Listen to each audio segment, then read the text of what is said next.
Hello friends, good morning. कैसे हैं आप सब? आशा करता हूँ अच्छे होंगे। मेरा नाम है सनोज कुमार। उमंग स्टडी में आप सभी का स्वागत है। तो फ्रेंड्स, अभी हम लोग प्रेजेंट हैं TCS I1 digital zone Dhanbad Jharkhand में, और आज आप लोगों का 10 मई है और आप लोगों का NTPC CB2 फेज़ 1 लेवल 4 का जो एग्जामिनेशन है वो अभी भी कंटिन्यू है।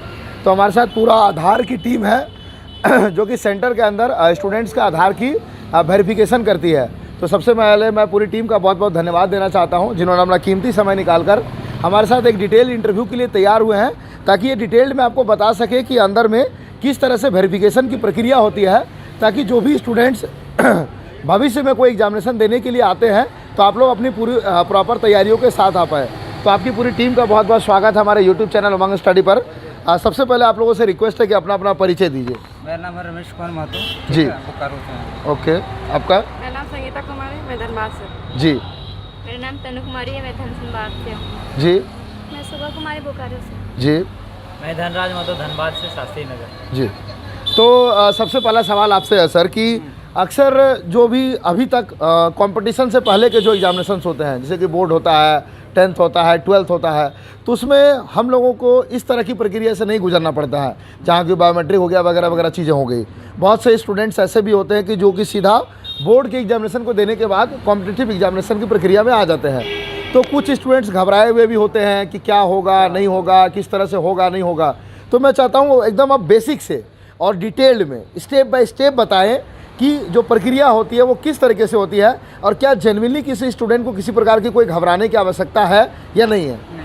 देखिए, आधार वेरिफिकेशन ये होता है कि किसी बच्चे को तो घबराना नहीं है। हाँ। ठीक है। इसमें आधार वेरिफिकेशन से मतलब ये होता है कि किसी का कोई बच्चा ऐसा रहता है कि जैसे किसी बच्चे के साथ दूसरा सन बैठ जाता है ना, बिना आधार वेरिफिकेशन का, ऐसा भी हो सकता है। आधार वेरिफिकेशन में होता है कि आपका जो जैसे आधार वेरिफिकेशन होगा वहाँ पे मैसेज चल जाता है कि आपका वहाँ पे पूरा बायोडाटा सिस्टम में शो करने लगता है। ठीक है। तो इस तरह होता है कि पहली बात तो ये है कि कोई बच्चा दूसरे बच्चे के साथ ये बैठ नहीं सकता। ठीक है। और जैसे हम लोग आधार वेरिफिकेशन करते हैं वहाँ पे उसका पूरा बायोडाटा चल जाता है आपका। अच्छा, ठीक है। और एक बात स्टूडेंट को बोलना चाहेंगे कि उसमें एक होता है बायोमेट्रिक, आपका लॉक बताता है। ठीक है। कोई लॉक करके रखता है तो उसको बोलना चाहेंगे उसको बायोमेट्रिक जो लॉक है उसको अनलॉक करवा के आइए। ठीक है। और जो भी रहता है कि जैसे कि कोई पहला प्रक्रिया होता है किसी का थंब लेफ्ट थंब नहीं देता। ठीक है। जैसे घबराना नहीं कि मेरा नहीं दे रहा, तो किसी भी आप किसी का कोई भी पांचों में से को दे सकते हैं, उसको करवा सकते हैं। ठीक है। और जब आधार वेरिफिकेशन हो जाता है हम लोग अंडर बोल देते हैं। ठीक है। तो कहाँ जाना आपको बैठना है। ठीक है। और उन लोगों को भी सुविधा हो जाता है आधार वेरिफिकेशन करने में। जैसे भविष्य मतलब बच्चे के लिए हम लोग ये करवा रहे हैं, इसे सभी स्टूडेंट के लिए करवा रहे हैं, उन के भविष्य के लिए करवा रहे हैं, ताकि उन लोग कोई दिक्कत ना हो। ठीक है। और उन लोग के साथ कुछ गड़बड़ ना हो, है ना, बस इसी के लिए। तो यहाँ पे स्टूडेंट्स का एक और सवाल हो रहा था सर कि ये जो आधार अनलॉक की जो प्रक्रिया है वो कैसे होती है, मतलब हम कैसे पता करेंगे मेरा आधार लॉक है या अनलॉक है? वो कहीं पे आप कैफे जाकर कर सकते हैं, पता कर सकते हैं कि मेरा, और पता कीजिए कि मेरा बायोमेट्रिक कोई रखता है ना, तो खुद जानता है कि हम बायोमेट्रिक लॉक करके रखे हैं। अच्छा अच्छा। जो करता है ना, विशेष ऐप भी बना के रखी है गवर्नमेंट ऑफ इंडिया। हाँ। UIDI जो है एम आधार से आप चेक कर सकते हैं कि आपका लॉक है या अनलॉक है। हाँ, लॉक अनलॉक कर सकते हैं अपने OTP के जरिए में। हाँ। लॉक अनलॉक कर सकते हैं। ये जो भी है स्टूडेंट है आते हैं अपना एग्जाम देने के लिए, तो अनलॉक करके आएंगे तो उनके लिए ज़्यादा बेटर रहेगा, क्योंकि उसमें समय की बर्बादी होती है। हाँ। आधार वेरिफिकेशन होने से क्या होता है कि अंदर में आपको दोबारा किसी प्रकार का वेरिफिकेशन नहीं करना पड़ता, नहीं तो आपको फॉर्म फिलअप कराना पड़ता है, उसके बाद इधर उधर जाने में परेशानी होगी। आपका आधार वेरिफिकेशन हुआ तो आपको एक स्टम्प हम लोग लगा करके दे देते हैं कि आपका वेरिफिकेशन हो गया, आप सीधा एंट्री ले सकते हैं। जी। इसीलिए मैं यही बोलूँगा स्टूडेंट को कि कभी आएँ तो अनलॉक करके आएँ, बायोमेट्रिक्स देख के आएँ कि मेरा बायोमेट्रिक्स काम कर रहा है नहीं कर रहा है अपना। उसके बाद यदि किसी का वेरिफिकेशन आधार का थंब से नहीं होता है तो आई स्कैन भी हम लोग सुविधा रखते हैं कि आई स्कैन करके भी, क्योंकि आई स्कैनर का भी सुविधा हम लोगों को कंपनी की तरफ से मिला किसी का बायोमेट्रिक डिसमैच बताता है तो उसको आइरिस को द्वारा हम लोग उसको वेरिफिकेशन करते हैं। अच्छा अच्छा। ठीक है।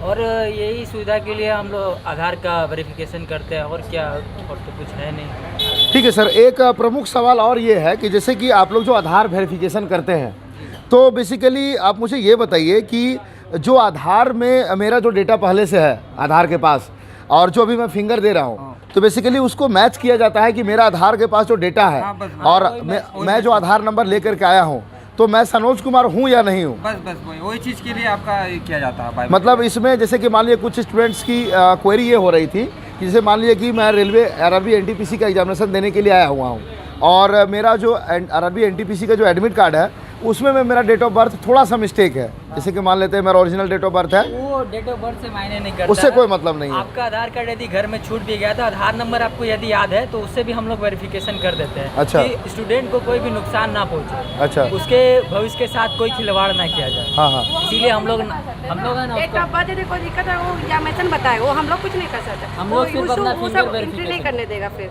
अच्छा। पूरा मैच करना चाहिए। हाँ, हाँ। कोई भी एग्जाम में हम देते हैं, रेलवे का देते हैं तो मतलब पूरा आपको सब कुछ जो- बायोडाटा से मैच होना चाहिए। जो हम लोग का एडमिट कार्ड है जो हम लोग लेके जा रहे हैं, जो जैसे कि कोई भी बोल रहा है कोई भी आईडी प्रूफ लेके जाइए, चाहे आधार हो गया या फिर पैन कार्ड, कुछ भी उसमें मैच पूरी होना चाहिए आपका, ना तो फिर वो एंट्री नहीं होने कोई देगा। भी आपका एक आईडी कार्ड मैच करना चाहिए कि हाँ आप वही है। अच्छा, उसके बाद आपका आगे का प्रोसेस में क्या होता है कि चेंज करा सकते हैं, अपना करेक्शन करा सकते हैं, क्योंकि आगे तो बताया जाएगा, क्योंकि आपके भविष्य के साथ खिलवाड़ करना है नहीं, तो वो आपको बताया जाएगा कि ये दोनों अलग अलग है, उसको एक जैसा करा करके आइए, टाइम तो मिलता ही है। तो बच्चा स्टूडेंट लोग भी तेज़ रहता है कि नहीं अभी मेरा अलग अलग है, दोनों तो एक करवा लेते हैं, तो वेरिफिकेशन को अपना करने के लिए वो अपडेट करा लेता है अपना सिस्टम में। जिसका पैन कार्ड अलग है पैन कार्ड को करवा लिया, या किसी का आधार कार्ड अलग है बाकी सारा डॉक्यूमेंट्स है तो आपका आधार कार्ड अपडेट करा लिया, बस और क्या है, और बस यही है। बेसिकली कहने का मतलब यह है कि आप कोई भी डॉक्यूमेंट लेकर के जाए एग्जामिनेशन के लिए, लेकिन आप लोगों की टीम की जिम्मेदारी है उनका आधार वेरिफिकेशन करना है, और आधार हर एक स्टूडेंट का वेरिफिकेशन होगा। हाँ। उसके बाद आपके आधार से डेट ऑफ बर्थ आपका एडमिट कार्ड से मैच कर रहा नहीं कर रहा, ये सेंटर वालों की जिम्मेदारी है। सेंटर वाले आपको एंट्री देते हैं तो अच्छी बात है, नहीं देते हैं तो ये आपकी रिस्पॉन्सिबिलिटी है, लेकिन आप लोगों को उससे कोई मतलब नहीं हम लोगों है। को आप बायोमेट्रिक्स हम लोग को देखना है कि बायोमेट्रिक्स आपका मैच कर रहा है या नहीं कर रहा है, ये उसका ही थंब है या नहीं। जैसे हम लोग का वेरिफिकेशन आ जाता है, ठीक है, वहाँ पर भी ऑटोमेटिक उसका सिस्टम में वो अपडेट हो जाता है। हम अच्छा, लोग के पास आधार 110% है का कि उसका भी वहाँ हो जाएगा आपका वहाँ पे, ठीक है। यदि मेरा यहाँ पे मैच कर गया वेरिफिकेशन मिल जाता तो 110% का आपका सेंटर में भी आपको हो जाएगा आपका। अच्छा अच्छा, एकदम। और कहीं ना कहीं सेंटर वालों को भी थोड़ी सी आसानी होती है हाँ, बिल्कुल, कि बिल्कुल उनके पास एक जेन्युइन कैंडिडेट आए एग्जामिनेशन देने के लिए, फर्जीवाड़ा की संभावना उनके आशंका कम हो जाती है। देखिए आपका यदि आपका वेरिफिकेशन नहीं होता तो आपको प्रोसेस लंबा हो जाता है, आपको अंदर में फॉर्म भराना पड़ेगा, फॉर्म भरा करके आपका फिर आपको थंब लेगा, सारा उंगली लिया जाएगा, सिग्नेचर लिया जाएगा, फिर आपका आई स्कैन किया जाएगा, अलग से आपका डाटा स्टोर किया जाएगा। हो सकता है इन केस में कि किसी कैंडिडेट का पूरा डाटा नहीं मैच करे, फ़ोटो मैच नहीं करे तो उसको निष्कासित भी कर दिया जाता है। और बहुत ही लंबे अरसे से स्टूडेंट्स की ये डिमांड भी थी कि आखिर आधार तो मेरा है ना, मतलब बहुत सारे स्टूडेंट्स को अलग अलग रीजन से एंट्री नहीं मिल पाती थी, तो हमेशा से स्टूडेंट्स की ये मांग थी कि आधार तो पूरी तरह से डिजिटल है तो हमारा बायोमेट्रिक वेरिफिकेशन क्यों नहीं करवाया जाता है। तो कहीं ना कहीं ये स्टार्ट हुआ है, तो ये स्टूडेंट्स के लिए भी बहुत ज़्यादा राहत वाली खबर है। बहुत अच्छा है ये, मतलब बच्चों की भविष्य के लिए बहुत अच्छा है, ठीक जी, है। जो सही कैंडिडेट्स सही है, सही जो candidate फर्जी है उनको तो प्रॉब्लम होना ही होना। होना ही है, मतलब सही कैंडिडेट के लिए एकदम अभी हम परफेक्ट लोग है ये यहाँ चीज़। तक कि अभी सेंटर में बहुत सारे स्टूडेंट आए, कल 700 स्टूडेंट आए हैं, आज भी 700 में से 300-400 स्टूडेंट प्रेजेंट थे, तो जेन्युइन कैंडिडेट ही आए हैं। अच्छा। अलग से कोई कैंडिडेट फर्जी कैंडिडेट आ ही नहीं रहे जानबूझ के।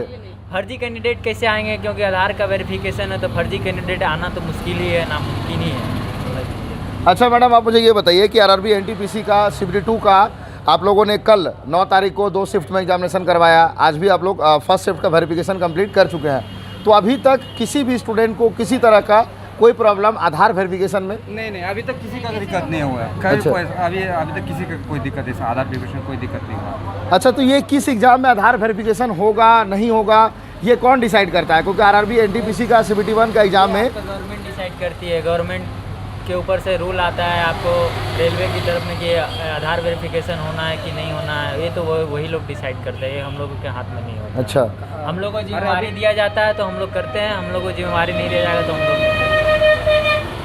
और खास करके आरआरबी लाई है रेलवे डिपार्टमेंट, तो उसको अच्छी बात है ना, ताकि आरआरबी चाहती है जो भी आए मेरे पास प्रतीक जो आए है ना कैंडिडेट आए, ये बायोमेट्रिक्स जो वेरिफिकेशन है तो सारा एग्ज़ाम में होना नेसेसरी है। जैसे कि सारा भी कोई भी एग्ज़ाम होता है गवर्नमेंट से रिलेटेड तो उसमें आपका आधार वेरिफिकेशन हो जाता है तो सेटिस्फाइड हो जाता है कि नहीं ये जेन्युइन और कैंडिडेट। भविष्य में चाहते हैं कि हम ये चीज़ अप्लाई होना चाहिए, हर एग्जाम में अप्लाई हो, ताकि फर्जीवाड़े पूरी तरह से समाप्त हो जाए, है ना। जो हकदार है उसी को हक मिले वो चीज़ के लिए। तो ये आरआरबी का पहला एग्जामिनेशन है जिसमें आप लोगों को ऐसी जिम्मेदारी मिली है, या इससे पहले भी आप लोग आरआरबी के एग्जामिनेशन में रेलवे का पहले हम एग्जामिनेशन लोग, में इससे पहले हो सकता नहीं बता सकते, लेकिन हम लोग यही चीज़ पड़ी है। आप लोग का पहला एक्सपीरियंस है रेलवे के एग्ज़ाम में वेरिफिकेशन करने का। चलिए, और कोई फाइनल मैसेज? नहीं, बच्चों को बोलेंगे कि वही बोलना चाहिए, घबराएं नहीं, ये तो आपका क्या कर रहा है, आपको सिर्फ डिटेल लिया जा रहा है, कुछ नहीं है, आधार वेरिफिकेशन आप ही के लिए किया जा रहा है, ताकि हम आपको बताने परेशानी नहीं हो। देखिए, बच्चे लोग को मैं बोलना चाहूँगा कि आए कैंडिडेट अपने लेकर के, किसी भी कैंडिडेट जो भी आते हैं वो वेरिफिकेशन के पास जाते हैं तो अपना एडमिट कार्ड रखे सामने में उसके, ठीक है, उससे सुविधा होती है। एडमिट कार्ड रखे, आधार कार्ड निकाल के रखे हाथ में अपना, मास्क और चश्मा जो रहता है उसको निकाल के रखे, क्योंकि उसमें आपका समय की बर्बादी होती है। तो मास्क और चश्मा निकाल करके आएँ वेरिफिकेशन के लिए।